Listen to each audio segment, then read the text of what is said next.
तो कहीं ना कहीं बहुत सारे ऐसे कारण रहे होंगे and I think it's worthwhile, please उनके बारे में सोचना चालू करो. If you are not going to think, things are going to be out of thought process and you will remain trapped in a thought that I am here because my family wanted to punish me. I am here because my family does not love me. I am here because the doctor wants to take the advantage of me, and so on.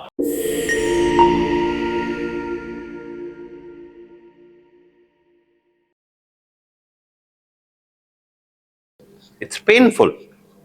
It's extremely painful. ये बहुत ही हमारे लिए दुखदाई है कि आज हम यहाँ पे बैठे हैं, बट इस चीज में ट्रैप होके तो हम आगे बढ़ नहीं सकते.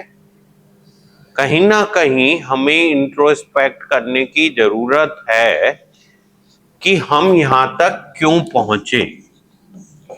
कोई ना कोई वजह रही होगी. बिकॉज देखो, ये तो एक प्राइवेट ऑर्गेनाइजेशन है एंड आपकी फैमिली ने बड़े सोच समझ के यहां लाए होंगे.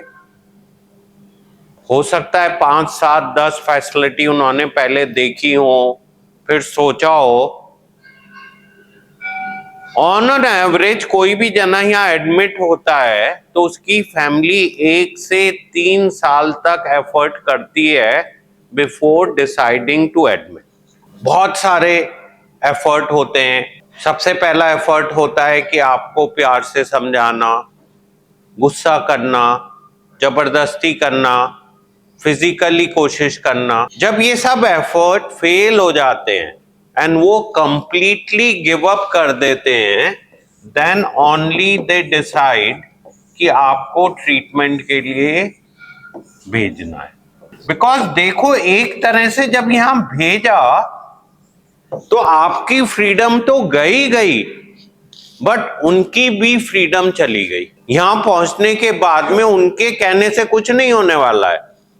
Who is going to decide the treatment? Treating team is going to decide the treatment. फिर फैमिली की मर्जी से कुछ नहीं हो रहा है.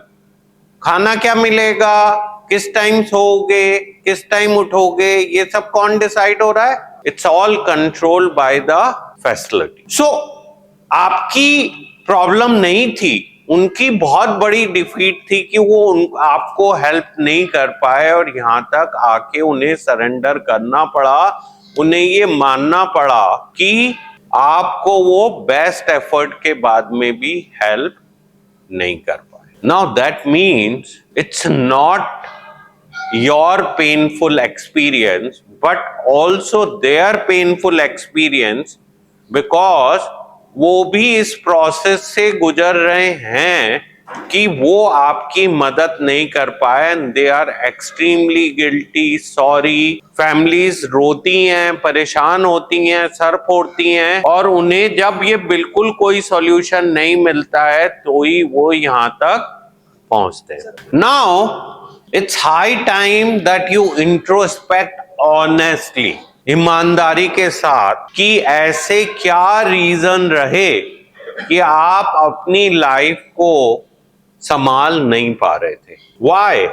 Why we were not able to manage.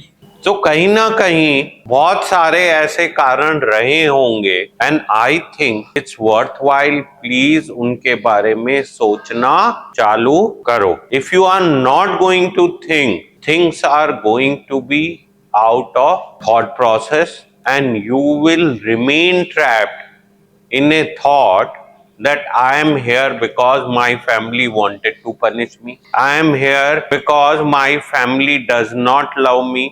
I am here because the doctor wants to take the advantage of me, and so on. So भाई देखो, कोई भी चीज के पीछे सही कारण समझना तो मोस्ट इंपॉर्टेंट है ना, तभी तो हम अपना रास्ता तय करेंगे.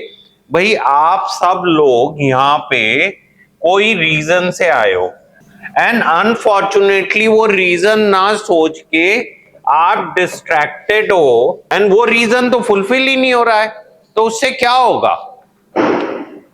You will keep repeating same things again and again, क्योंकि आपको जो जानकारी मिलनी चाहिए थी, जो इंफॉर्मेशन मिलनी चाहिए थी, जो बदलाव लाना चाहिए था, वो हम ला ही नहीं पाए। आप लोग मेरी बात समझ पा रहे हो?